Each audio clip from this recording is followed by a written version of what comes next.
Os portões do palácio permaneceram em silêncio até que o silêncio fosse quebrado. Em apenas 7 minutos, o ritmo cardíaco de toda a nação havia mudado.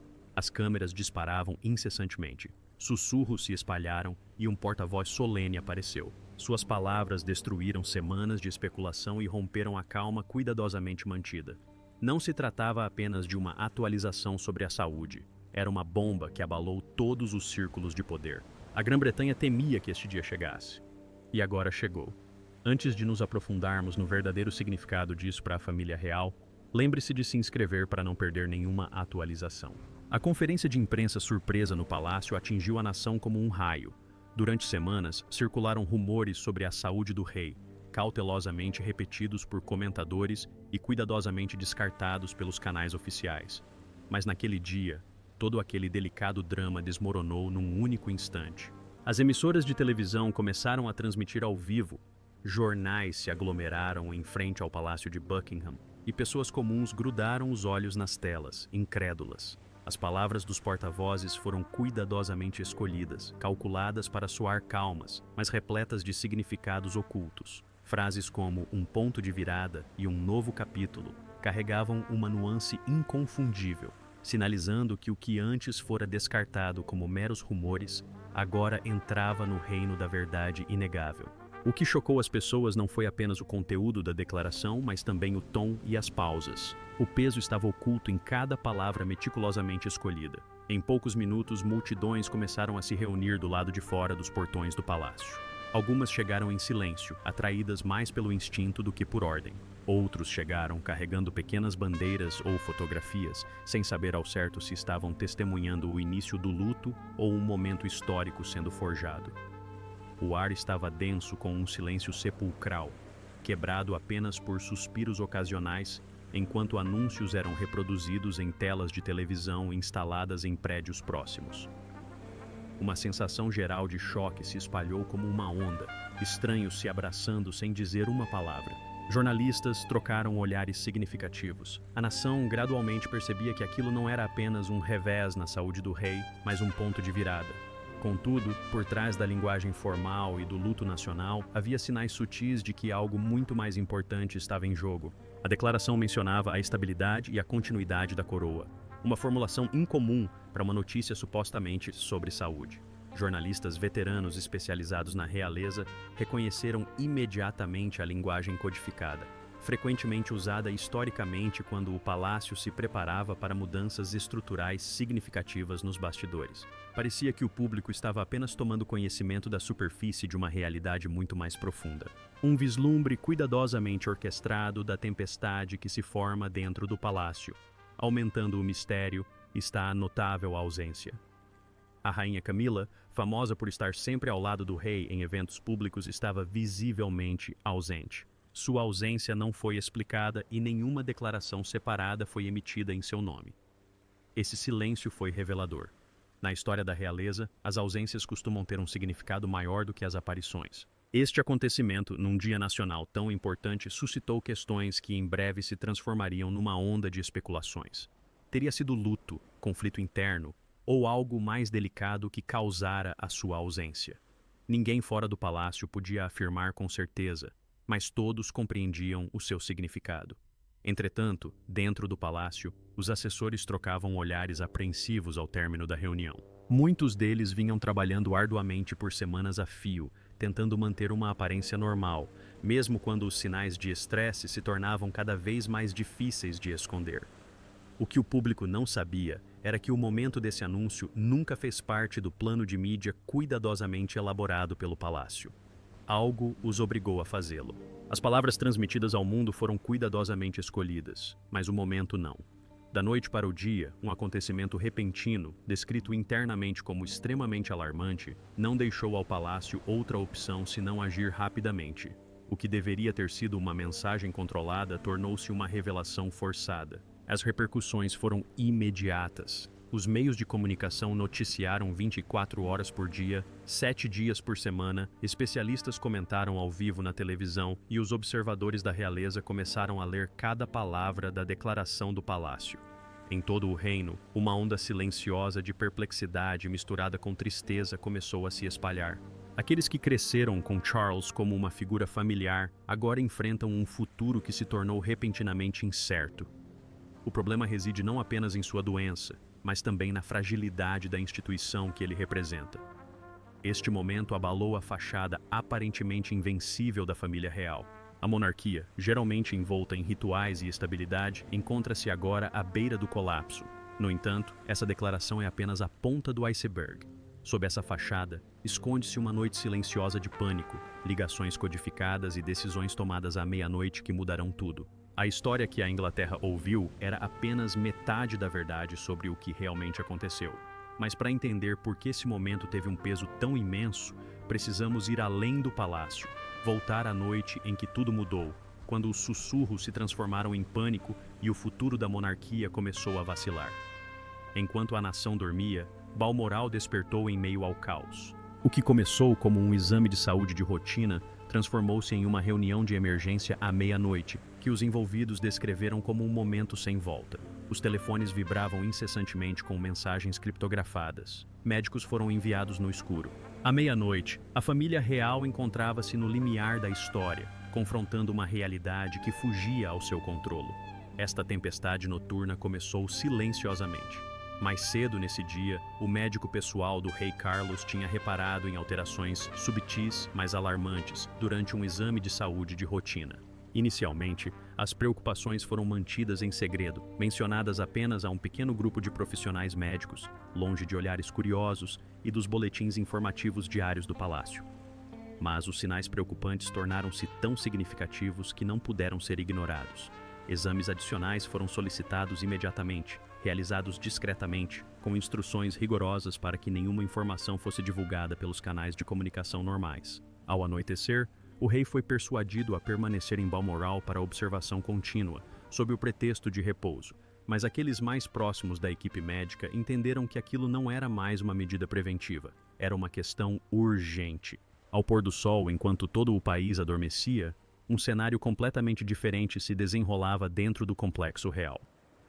Pouco depois das 23 horas, os resultados dos exames de emergência foram anunciados. O que eles revelaram causou grande comoção na equipe médica. Lá dentro, o prognóstico foi descrito em palavras duras, inesquecíveis, sérias e que se intensificavam rapidamente. Não era apenas uma questão preocupante, mas um ponto sem retorno. Por alguns minutos tensos, a enfermaria ficou em silêncio, um silêncio que sinalizava a realidade irreversível. Então, como se estivesse pré-programado, o processo de gerenciamento de crises do palácio foi ativado. Chamadas criptografadas começaram a tocar nos telefones de assessores de alto escalão, ignorando completamente a central telefônica. Essa era uma linha segura, reservada para emergências da realeza, raramente usada, mas imediatamente compreendida por todos que recebiam a chamada como um contato de emergência. Em poucos minutos, os principais assessores foram despertados de suas camas e ordenados a se reunirem em Balmoral em completo sigilo. A linguagem dessas mensagens era clara, quase assustadoramente simples. Não se tratava de um ensaio. O peso daquelas poucas palavras estilhaçou a ilusão da estabilidade habitual que vinha sendo cuidadosamente mantida nas últimas semanas. Por trás desses ensaios à meia-noite, havia um plano de emergência meticulosamente orquestrado, um plano concebido para momentos que a família real esperava nunca chegar. Fazia anos que o palácio não acionava tais procedimentos e mesmo naquela época, não em circunstâncias como aquelas. A coordenação entre a equipe médica, os altos funcionários e os especialistas em comunicação estratégica foi rápida e precisa. As entradas para Balmoral foram rigorosamente controladas. Os livros de registro foram lacrados. Ninguém podia entrar ou sair sem permissão. Para o mundo exterior, a noite transcorria tranquila. Mas, por dentro, a família real estava à beira de uma crise sem precedentes. Um dos detalhes mais marcantes daquela noite foi a ordem em que os membros da família se comunicaram. O príncipe William foi contatado primeiro, não por canais oficiais, mas por meio de uma ligação direta e pessoal de um dos confidentes mais antigos de Charles.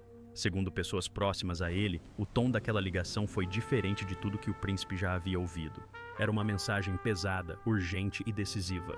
Num instante, William estava completamente desperto, preparando-se silenciosamente para partir para o norte, sua mente já ponderando as implicações do que acabara de ser dito. Em seguida, veio a notícia para a princesa Anne. Sua resposta foi descrita como simples e rápida, sem perguntas, sem demora. Ela entendeu. Ela sempre entendeu isso. Sua aparência serena logo se tornou um dos momentos mais importantes da noite. No instante em que o relógio bateu meia-noite, a realidade em Balmoral mudou. O que começou como uma questão de saúde privada se transformou em uma crise que pode remodelar a monarquia. Uma única série de resultados de exames colocou a instituição em uma situação sem precedentes, forçando-a a tomar decisões que não podem mais ser adiadas. Assessores descreveram posteriormente a atmosfera como um caos controlado, sem gritos ou cenas de pânico. Uma atmosfera sufocante permeava cada conversa sussurrada. Um entendimento compartilhado de que a história estava se encaminhando para um único rumo. Cada ação, cada palavra naquela noite carregava consequências que se estendiam muito além dos muros do palácio. Mas, à medida que a máquina palaciana começava a operar, a reação, ou a falta dela, de uma figura acendeu os sussurros, mergulhando rapidamente a monarquia em especulações e turbulência emocional. Durante décadas, a rainha Camila esteve sempre ao lado de Charles, mas na noite em que a monarquia começou a ruir, ela desapareceu. A portas fechadas, seu silêncio era mais do que apenas luto. Foi uma combinação de estratégia, medo e algo muito mais complexo. Enquanto os assessores se esforçavam para lidar com a crise crescente, a rainha se recolheu à vida privada, deixando um vazio num momento em que a nação precisava de união. Numa família onde cada aspecto era meticulosamente orquestrado, o súbito desaparecimento de Camila causou grande comoção no palácio. Segundo fontes, ela se trancou no quarto por horas a fio, recusando-se a se encontrar com assessores seniores ou mesmo a falar diretamente com a equipe médica de Charles. Para alguém que passou anos lidando com os holofotes com compostura e planejamento meticuloso, esse afastamento foi não apenas inesperado, mas também preocupante. Por trás daquelas portas fechadas, os funcionários podiam ouvir claramente passos de um lado para o outro, soluços abafados quebrando o silêncio em intervalos irregulares e o suave farfalhar de uma caneta no papel. Rapidamente se espalharam rumores entre seus amigos e familiares de que ela havia passado aquelas horas estressantes escrevendo cartas pessoais, embora ninguém soubesse a quem elas eram endereçadas. Era um eco perturbador de sua reação décadas antes. Após a morte da princesa Diana, ela também se afastou dos holofotes, dividida entre o luto pessoal e o peso devastador do escrutínio público. Mas desta vez, os riscos eram muito maiores. Por trás de seu silêncio havia um medo profundo e persistente, um medo que seus entes queridos sussurravam há muito tempo, mas do qual poucos ousavam falar abertamente. A influência de Camila dentro da família real sempre dependeu da estabilidade de Charles. Sua ascensão, sua aceitação e até mesmo sua posição como rainha, tudo dependia da presença dele no centro da estrutura real. Sem ele, seu papel estaria em xeque. O futuro dela não estava assegurado por séculos de tradição, mas por uma intrincada teia de manobras políticas, relações públicas e mecenato real. E agora, com Charles enfrentando um prognóstico sombrio, essa teia ameaçava desmoronar da noite para o dia. Nos corredores do palácio, os sussurros ficavam mais altos a cada hora que passava. Alguns assessores sugeriram que ela estava considerando emitir uma declaração separada, totalmente independente do comunicado oficial do palácio. A ideia por si só surpreendeu seus cortesãos. Era ousada, incomum e potencialmente explosiva. Tal medida poderia destruir a mensagem de unidade cuidadosamente cultivada durante a crise nacional. Outros a descartam como mera especulação sentimental, produto do medo em vez de estratégia. Mas o simples fato de essa possibilidade estar sendo discutida demonstra a fragilidade da situação. Sua ausência na reunião de emergência à meia-noite não passou despercebida. Autoridades de alto escalão, que esperavam que ela apoiasse a família durante esse período sem precedentes, trocaram olhares apreensivos. Aquela não era a imperatriz viúva serena em quem haviam confiado nos últimos anos. Seu silêncio causou alvoroço tanto dentro do palácio quanto na imprensa. Ao amanhecer, especulações começaram a se espalhar do lado de fora do palácio de Buckingham. Por que ela não estava presente no anúncio? Estaria doente, sobrecarregada, ou simplesmente não queria encarar o público? Cada teoria tinha suas próprias implicações, e nenhuma oferecia qualquer tranquilidade. Por trás dos muros de pedra do palácio, assessores se esforçavam para explicar seu afastamento, alguns alegando ser uma reação emocional privada à notícia chocante, outros admitindo em voz baixa que nunca a tinham visto tão abalada. Não era apenas tristeza, era a crescente percepção de que os alicerces sob seus pés estavam ruindo. Durante décadas, Camila lutou para manter sua posição dentro de uma monarquia que outrora a rejeitara.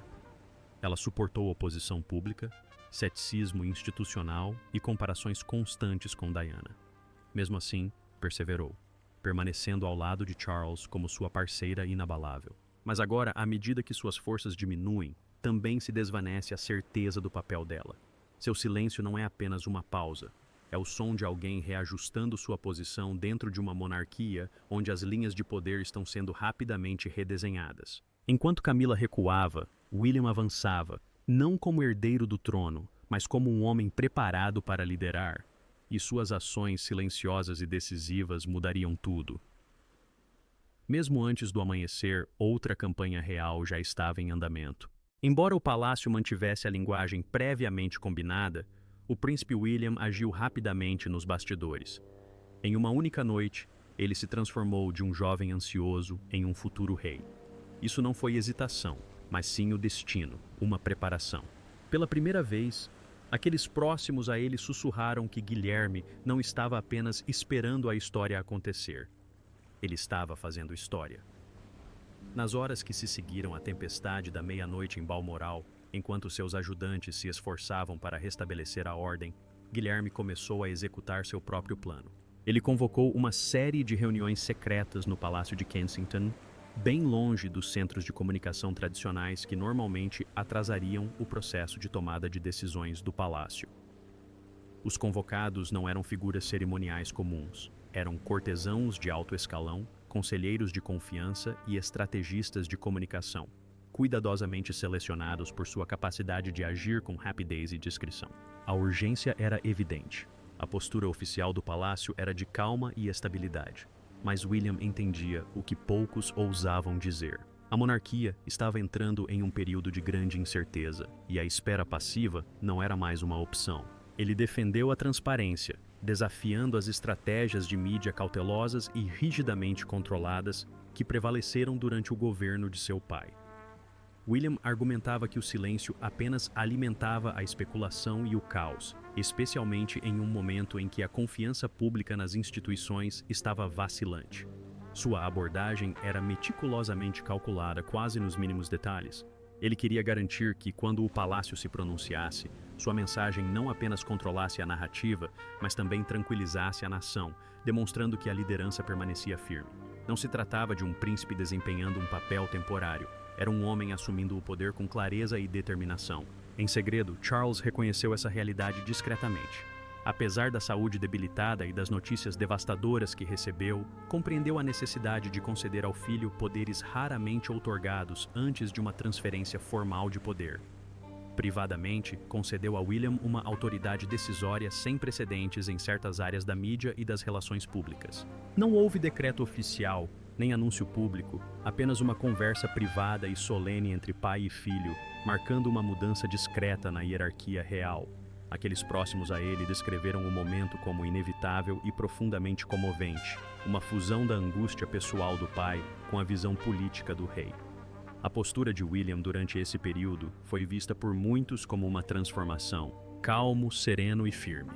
Ele possuía uma postura tranquila e digna que lembrava aos assessores mais velhos a visão que Diana tinha para seu filho mais velho.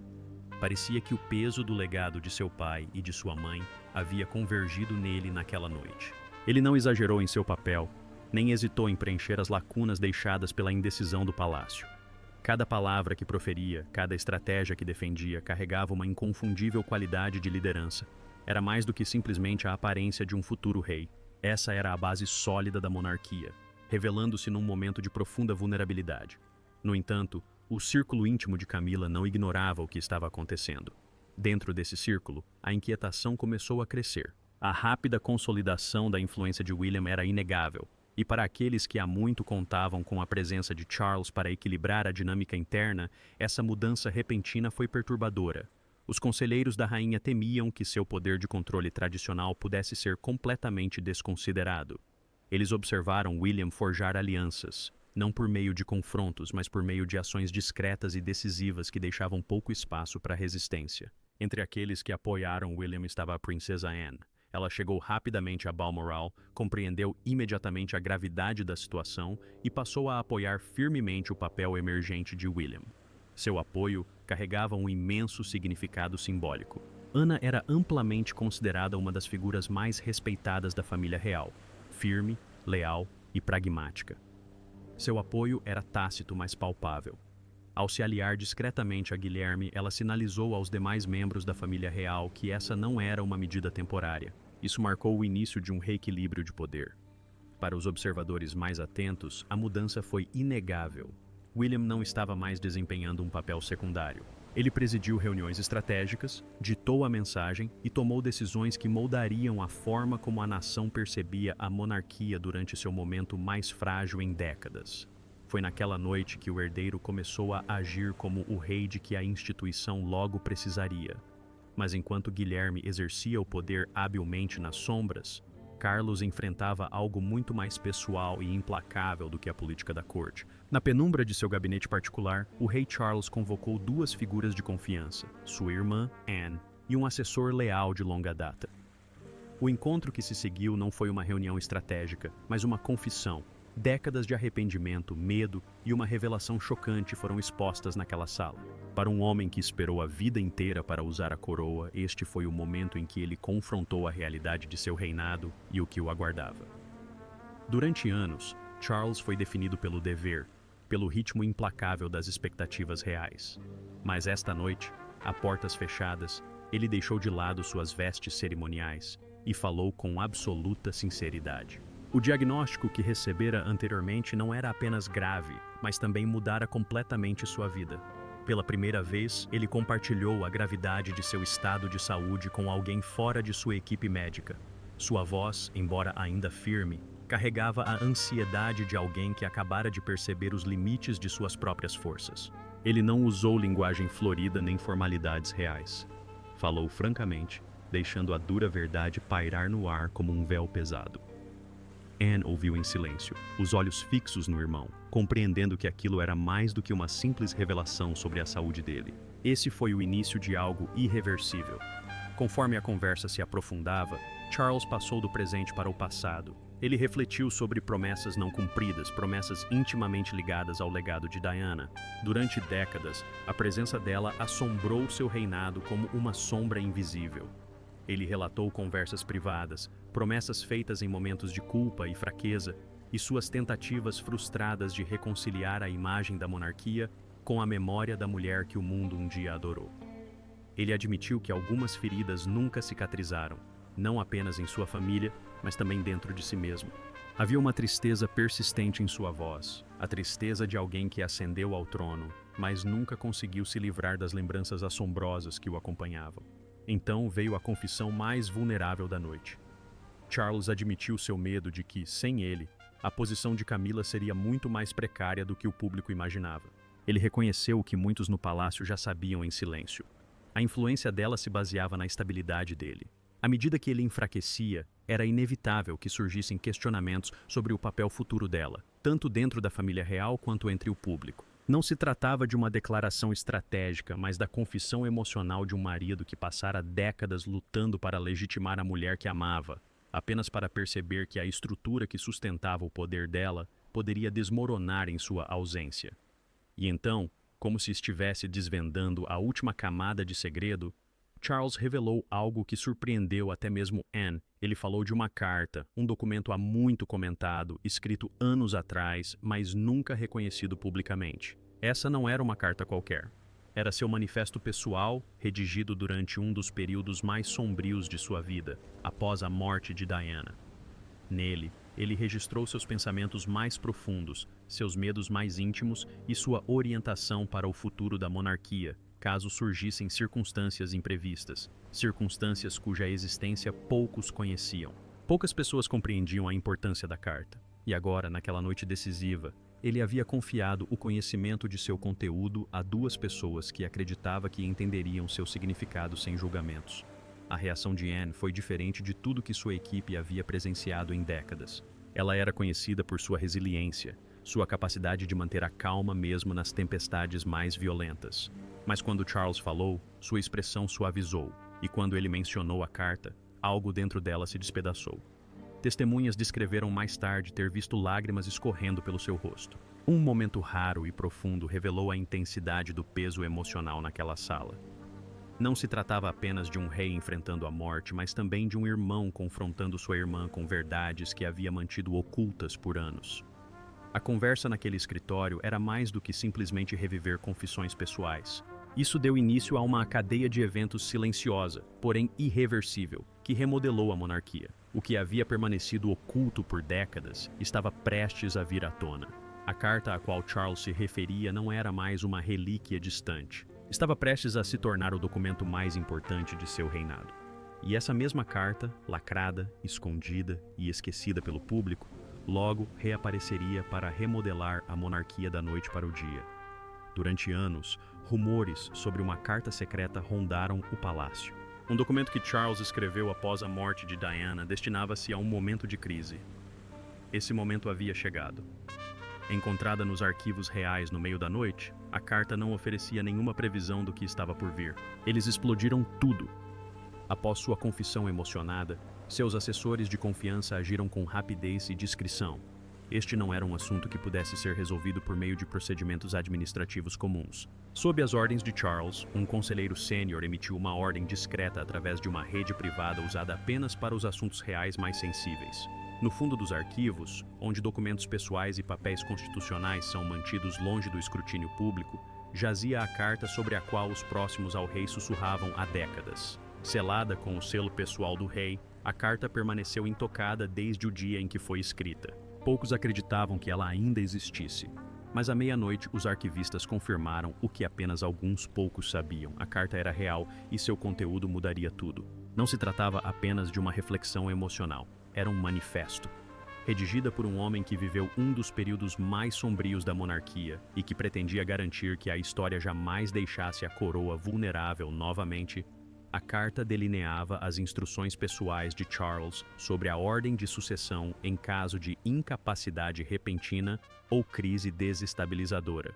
Isso expressava claramente seu desejo de que William assumisse um papel de liderança muito mais amplo do que o previsto. Não era um testamento público nem um decreto legal. Mas dentro da instituição real, uma diretiva pessoal como essa, vinda do monarca, carregava um imenso peso simbólico e prático. Era uma declaração de intenções que ninguém podia ignorar facilmente. Quando os principais assessores a leram pela primeira vez, sua reação foi de espanto, seguida de silêncio. Muitos especulavam há anos que Charles nutria seus próprios planos para acelerar a ascensão de William em um momento de crise, mas ver isso declarado de forma tão explícita foi algo sem precedentes. A linguagem era eloquente e carregada de emoção. Um pai legando seu legado ao filho e um rei delineando o caminho a seguir para a coroa.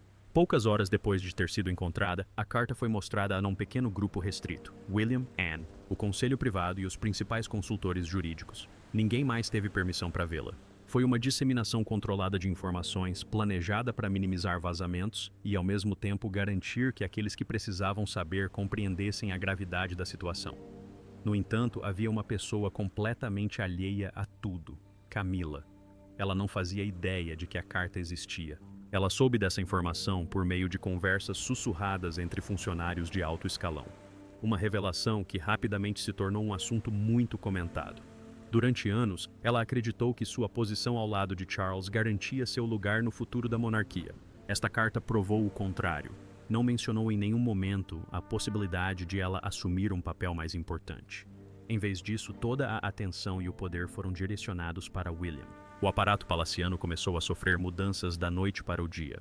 Conselheiros que por muito tempo acreditaram que o reinado de Carlos duraria muitos anos, foram repentinamente forçados a reconsiderar suas estratégias. Lealdades foram sutil e gradualmente reavaliadas. Aqueles que haviam confiado na orientação de Camilla agora se voltaram para William.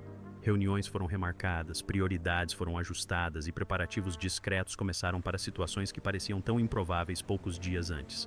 Não era apenas uma carta. Foi uma transferência silenciosa de influência de um rei para outro, iniciada não por cerimônia, mas por documentos escritos e crenças. Dentro da organização, seu impacto foi imenso. Departamentos que antes operavam lentamente sob o peso da tradição, agora fervilhavam com uma onda de energia urgente.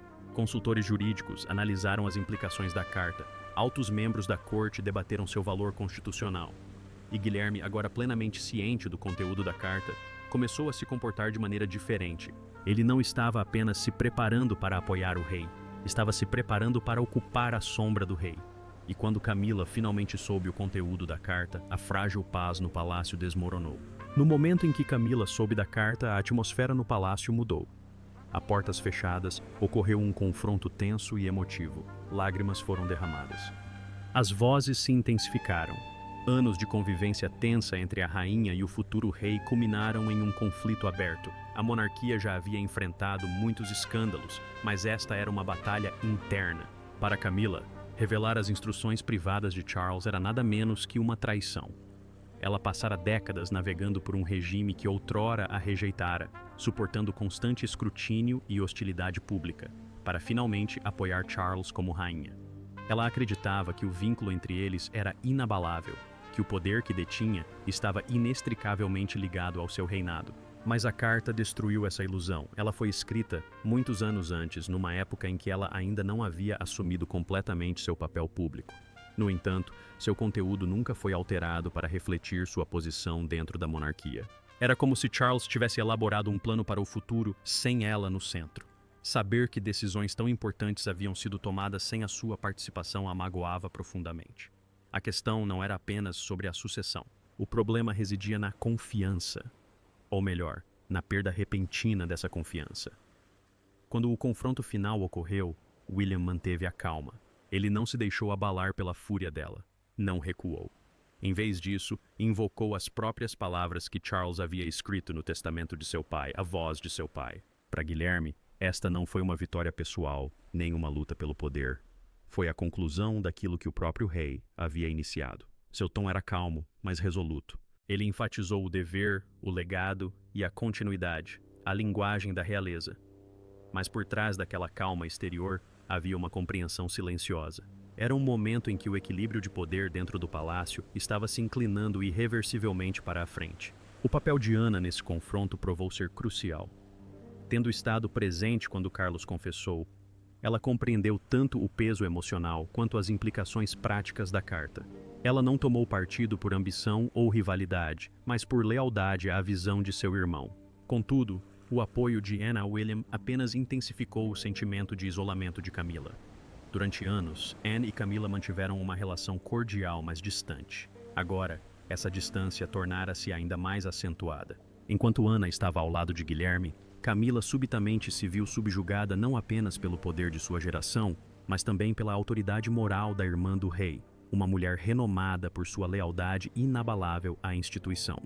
Em poucas horas, os funcionários do palácio começaram a se dividir em duas facções distintas. De um lado estavam os leais a Camila, os assessores e conselheiros de longa data que haviam subido na hierarquia junto com ela e que acreditavam que a rainha deveria permanecer a figura central em qualquer período de transição. Do outro lado estavam aqueles que apoiavam William em silêncio, pressentindo sua inevitável ascensão ao trono e a clareza nas diretrizes escritas do rei.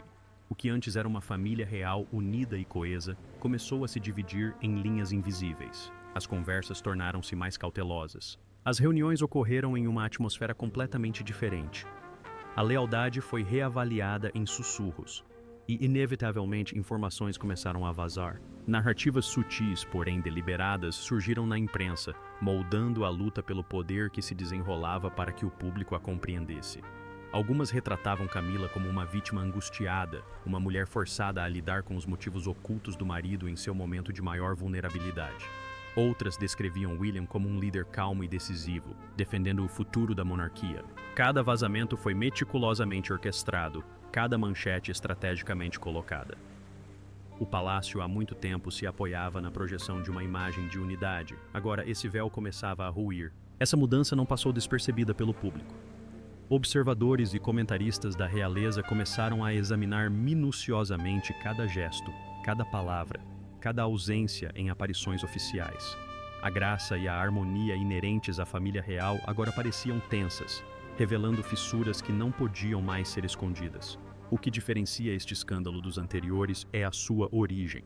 Não se tratou de pressão externa ou especulação da mídia com o objetivo de criticar a monarquia. Foi uma questão interna. Um conflito de lealdade, ambição e legado se desenrola por trás dos muros do palácio. À medida que as divisões internas se aprofundam, o mundo aguarda uma única voz, a voz do rei. E quando Charles finalmente se pronuncia, o mundo lamenta. As câmeras começaram a gravar e toda a nação prendeu a respiração. Então, o rei Charles apareceu, não como um monarca distante, mas como um homem enfrentando os anos finais de seu reinado. Sua voz trêmula e suas palavras sinceras ficariam gravadas na história. O que parecia ser uma breve atualização transformou-se em uma despedida profundamente comovente, levando milhões às lágrimas. O discurso começou com um reconhecimento solene do momento. Charles não fez qualquer tentativa de se esconder atrás das formalidades ou da linguagem polida frequentemente encontradas nos comunicados de imprensa do palácio. Ele falou francamente, com a solenidade serena de quem compreendia o peso de suas palavras. Pela primeira vez, dirigiu-se à nação não como um símbolo, mas como pai, filho e rei, confrontando a fragilidade de sua própria vida. Confirmou a gravidade da doença com uma clareza que surpreendeu o mundo. Este não era o rei discreto que muitos esperavam. Este era Charles, despretensioso, optando pela sinceridade em vez da formalidade. À medida que seu discurso prosseguia, um tema deliberado foi gradualmente emergindo. Ele enfatizou a continuidade, a estabilidade e palavras de amor cuidadosamente escolhidas. Essas palavras não eram apenas reconfortantes, mas também prenunciavam eventos futuros. De forma sutil, porém clara, ele começou a preparar o público para um futuro em que a transferência do trono poderia ocorrer antes do esperado. Sem fazer declarações categóricas, suas palavras transmitiram uma mensagem inequívoca. A monarquia perduraria, mesmo diante de um caminho incerto. Era um equilíbrio delicado entre tranquilizar e fazer uma despedida silenciosa. E Charles transmitiu isso com o peso emocional de um homem que sabia que aquela poderia ser sua última chance de falar diretamente com seu povo daquela maneira. Então, chegou o momento que silenciou a nação. Charles mencionou Diana. Durante décadas, o nome dela estivera presente em sua vida pública, como uma verdade tácita, um fato reconhecido de passagem, mencionado em histórias cuidadosamente elaboradas, mas raramente pronunciado pelo próprio rei. Naquela noite, suas palavras carregavam uma ternura que surpreendeu a todos. Ele falou sobre o legado duradouro dela, a força que ela havia incutido em seus filhos, e como o espírito dela moldara o futuro da monarquia mais do que qualquer um poderia ter previsto. Sua voz embargou ao relembrar a história que compartilhavam. E naquele momento, a distância emocional entre a família real e o povo pareceu diminuir. Seus elogios a William foram igualmente impressionantes. Ele chamou o filho de um pilar firme, uma fonte inabalável de apoio durante os momentos mais difíceis de sua vida. Falou não apenas como um pai orgulhoso, mas também como um rei, expressando sua confiança. Cada palavra dita sobre William carrega múltiplas camadas de significado. Para o público, é uma homenagem comovente. Para os envolvidos, é a indicação mais clara de que o papel do herdeiro está prestes a se expandir significativamente. O ritmo sutil do discurso de Charles refletia a linguagem das transições históricas, cuidadosamente elaborada para tranquilizar sem causar pânico, para sinalizar sem declarar. A reação do público foi rápida e impactante. Poucos minutos após a transmissão, as redes sociais foram inundadas por manifestações de solidariedade. Em todo o Reino Unido, vigílias espontâneas à luz de velas surgiram em frente às residências reais. Multidões se reuniram em respeitoso silêncio, deixando cartas manuscritas, flores e retratos. Até mesmo aqueles que outrora criticaram seu reinado se comoveram com a vulnerabilidade em suas palavras. Líderes internacionais emitiram declarações de apoio e a mídia global concordou unanimemente que aquilo não era apenas um discurso, mas um momento histórico se desenrolando diante de nossos olhos. O que deu poder a esse momento foi sua dualidade. À primeira vista, era um discurso sobre doença e recuperação. Por trás das aparências, havia uma transferência simbólica de poder. A ênfase cuidadosa de Charles na estabilidade, sua lembrança de Diana e o destaque deliberado da liderança de William pintaram um quadro claro do que estava por vir. Sem afirmar isso explicitamente, ele preparou seu povo para um futuro sem ele no trono. O discurso terminou não com pompa, mas com um silêncio solene. Foi um momento que transcendeu a tradição real, tocando o coração coletivo da nação. Milhões choraram.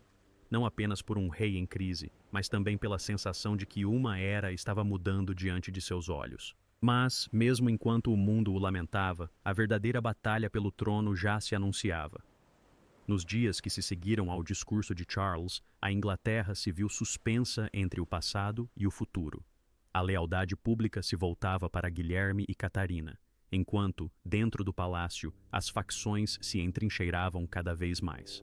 A carta permaneceu como uma bússola silenciosa, guiando decisões que ninguém havia previsto tão cedo.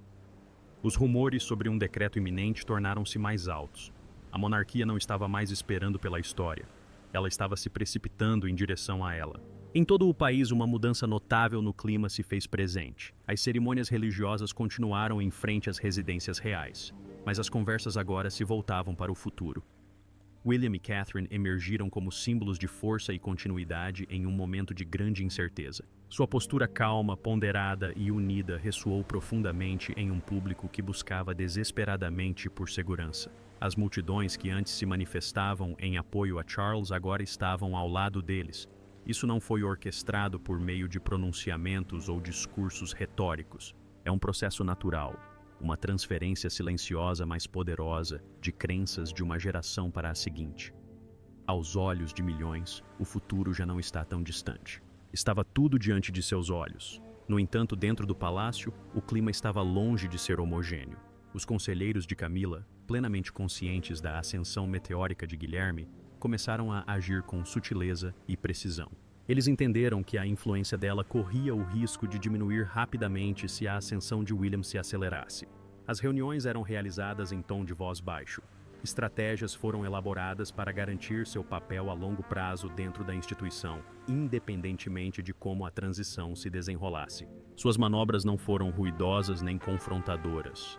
Foram discretas e deliberadas, planejadas para manter a relevância em um cenário em rápida transformação. Para Camila, não se tratava apenas de imagem pública. Tratava-se de sobrevivência dentro de uma instituição que nunca a acolhera completamente e que agora parecia estar deslocando seu centro de gravidade para longe dela por completo. Em meio a essas correntes, a princesa Anne se erguia como a âncora firme da monarquia. Ela não buscava poder nem se envolvia em jogos políticos, mas sua presença tinha um peso imenso. Tendo estado no centro da confissão de Charles à meia-noite, ela compreendeu as implicações emocionais do que estava acontecendo. Mais importante ainda, reconheceu os perigos do faccionalismo desenfreado. Agindo como mediadora entre o grupo assertivo de William e os lealistas cautelosos de Camila, trabalhou discretamente para evitar que a família se fragmentasse completamente. Sua influência era sutil, mas decisiva, e suas palavras frequentemente representavam o empurrão final que impedia que tensões privadas se tornassem públicas. Nesse momento volátil, Ana não era apenas uma irmã ou uma tia. Ela era o estabilizador da monarquia. Para além dos muros do palácio, a máquina governamental começou a preparar-se para aquilo a que os membros do círculo íntimo chamavam com delicadeza de contingências. O parlamento e o conselho privado iniciaram discussões confidenciais para garantir que qualquer mudança repentina de liderança pudesse ser executada sem problemas. Felizmente, não se tratavam de gestos meramente cerimoniais. Foram conversas sóbrias e estratégicas que reconheceram a realidade que todos enfrentavam naquele momento. A monarquia poderia estar à beira de uma transformação muito antes do previsto. Especialistas jurídicos revisaram os procedimentos constitucionais. Assessores elaboraram cronogramas. Figuras importantes do governo foram discretamente informadas sobre possíveis cenários. A história não se desenrolava mais em um ritmo lento e tranquilo, como o da realeza. A situação estava se agravando. Enquanto isso, o cenário midiático entrou em frenesi. Cada palavra, gesto e ausência dos membros da família real se tornava material para análise. As manchetes especulavam sobre regência, abdicação e sucessão acelerada. Comentaristas dissecavam o discurso do rei, linha por linha, em busca de sinais ocultos. As câmeras se detinham em Guilherme e Catarina com uma nova intensidade, interpretando cada movimento deles como uma prévia da era vindoura. Para a monarquia, o controle da narrativa estava escapando, substituído por uma conversa pública que nenhuma declaração isolada do palácio conseguia conter. No centro de tudo, como uma força silenciosa, porém inabalável, permanecia a carta. Ela guiava as conversas a portas fechadas, moldou estratégias, alianças e processos. Embora em grande parte desconhecido do público, tornou-se um documento crucial que determinou o futuro da dinastia. Sua existência solidificou as especulações, fazendo com que os rumores parecessem mais certos do que meros rumores. E então começaram a circular rumores. Rumores sobre um decreto real que estava sendo redigido em segredo, algo de grande importância, concebido para esclarecer a questão da sucessão e redefinir funções, antes que a instabilidade possa desestabilizar ainda mais a instituição. Ninguém sabe quando isso acontecerá ou de que forma, mas a sensação de urgência aumenta a cada hora. A história está longe de terminar. Enquanto os muros do palácio ecoavam com segredos e lealdades instáveis, uma coisa ficou clara: a Grã-Bretanha estava à beira de uma purga na família real. Obrigado por assistir, não se esqueça de curtir e se inscrever no canal, e até o próximo vídeo.